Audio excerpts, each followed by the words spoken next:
What's going on, everybody from YouTube? My name is Pedro Ordonez, also known as GameLife7, and as you all know, I'd like to welcome y'all to a brand new video today. And today's gonna be a little bit different. Mother of fuck. Sorry about that. But yeah, like I said, today's gonna be a little bit different. I am going to be starting a new series on this channel that's, on top of my regular video game reviews that I like to, introduce to my channel. And this is also a way for me to just, put out more content. And I just feel like this is something I like to do for fun. So, and have you guys be along there with me, on this journey as I'm about to explain. I feel like I go off topic very easily. I want to do a video game collection thing where I show you guys the growth of my collection. Me personally, I don't really necessarily watch people's YouTube videos where they show their game collection or their movie collection or anything like that.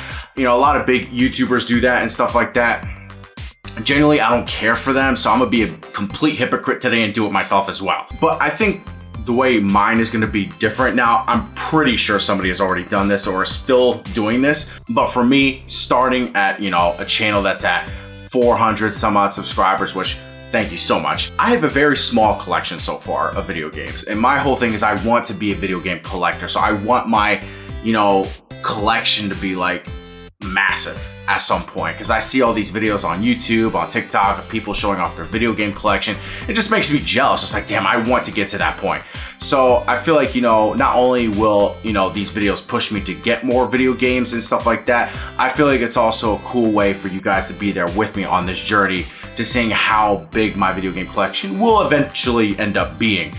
Today I'm just going to show off my small collection of video games that I have so far. I'm going to tell you guys what kind of consoles I have so far, just so that you guys are there with me at the beginning, and so that way you guys are with me there till the end. So once after I'm done showing you guys what collection I have so far right now, I'll give like little very brief details on each of the games that I talk about. I don't want to make this a long ass video, so I'm just going to go through them pretty quickly, just let you know what kind of games I have. And then after that, once in the future comes about, I will be doing follow-up videos on like video game hauls that I'll let you guys know like what I got on like in a certain haul, because usually I like to pick up a lot of games all at once. So I'll make a future update video on that. If I pick up like one video game at a store or something like that, I'll save that until I get a bunch of video games all together and make a new video about that, like a new stack of games that I got. I will not be doing stuff about my digital collection, because that is just too much to talk about, because I think physical media is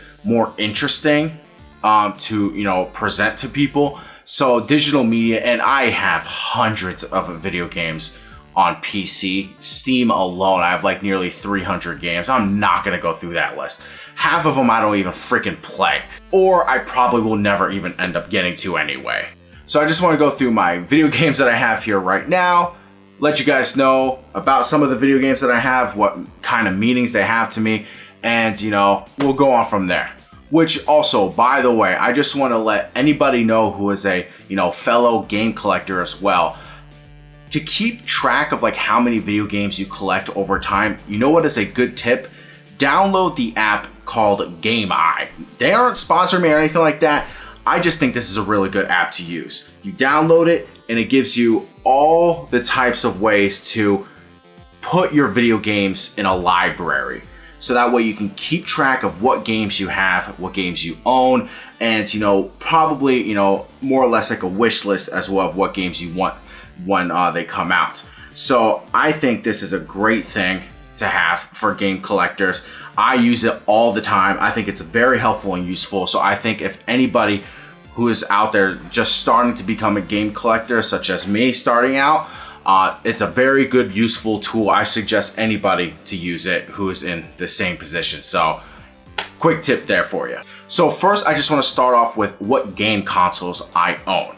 I own a Nintendo GameCube, a Nintendo 64. I don't have it here with me. My younger sister has it because she's away at college right now. She's using it and hogging it. I have a Nintendo DSi as well that I rarely ever touch. I think it's collecting dust like a motherfucker. I own an original Xbox One. I do not own an Xbox 360. Hopefully, maybe I will. As of right now, it's not too important to me because a lot of the 360 games are backwards compatible for the Xbox One. I also have a Sony PlayStation 1, 2, 3, and 4. Hopefully, eventually at some point I'll get a PlayStation 5 and hopefully an Xbox Series X.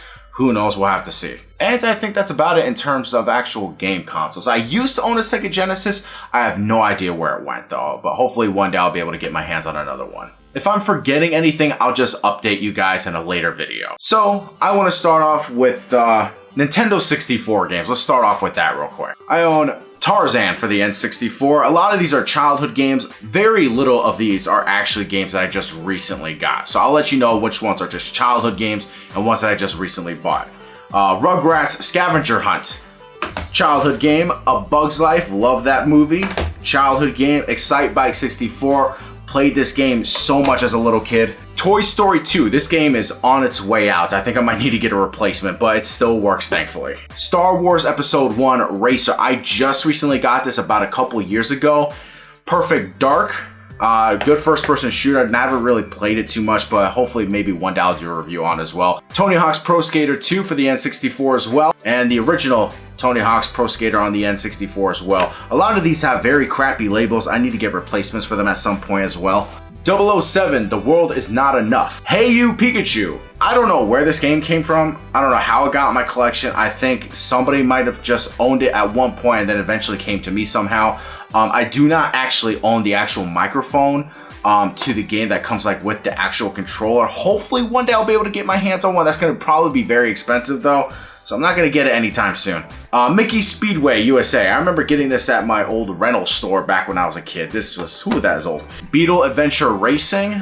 Decent racing game, I guess. I remember, who knows. Legend of Zelda, Ocarina of Time. It is the, you know, the gray cartridge. Hopefully one day I can get my hands on the gold cartridge. But you know, those go for like $100. You know, I've spent pretty much the same amount on certain video games, but you know, maybe one day I'll get my hands on these.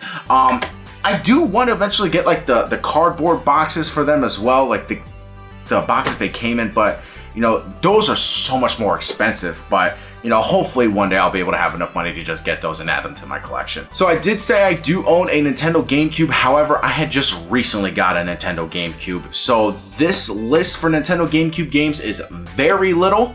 My sister has the other fucking Nintendo games. Like I said, I will get them back. But for right now, my GameCube collection, as tiny as it is right now, Soul Calibur 2, and the reason why I wanted to get specifically on GameCube, you all know why, because Link comes as the special character on there. I'm probably going to end up getting the other versions of this game on other consoles because, you know, the different characters. Need for Speed Hot Pursuit 2 on GameCube. I do own this on PlayStation 2 as well, which I'll get to. The reason why I got it on GameCube as well is because it was made by a different developer. 1080 Avalanche, this game was like probably the definition of my childhood. I adored this game. I will eventually review this game as well. And as I stated before, I used to own a Sega Genesis. However, the console's gone. Hopefully, like I said, I'll get another one in the future, but I still own some of the games for it. I have a lot of useless sports games I will never touch and I will never review, so please don't expect that unless people are clamoring for it. But besides that, I have no will to fucking play these games. NBA Live 96, EA Sports Triple Play 96, MLB PA Baseball, EA Sports Gold Edition Triple Play, Bill Walsh College Football 95, that is in horrid condition, EA Sports NHL 97. And then we get into some better games here, you know, like Echo the Dolphin. Yeah. Sonic the Hedgehog 1? No, I'm stupid. Oh, brother, this guy stinks! Sonic the Hedgehog 2 and 3. Hopefully I'll get my hands on Sonic the Hedgehog 1 and, you know, then that collection will be complete. PlayStation 1 games. Spider-Man for the PlayStation 1. Classic video game. A big part of my childhood there as well. Spider-Man 2, Enter Electro. I have not played this game yet. I will eventually at some point and review it for my channel. I do want to play this game at some point. Resident Evil 2 with the black label. They gave me an option to get green or black label. I said, you know, get me that black label. I am really trying to work up to getting the game review out for this one as well this year. You know, because I did the first game last year and I will get this one out for this year. So just stay tuned for that one.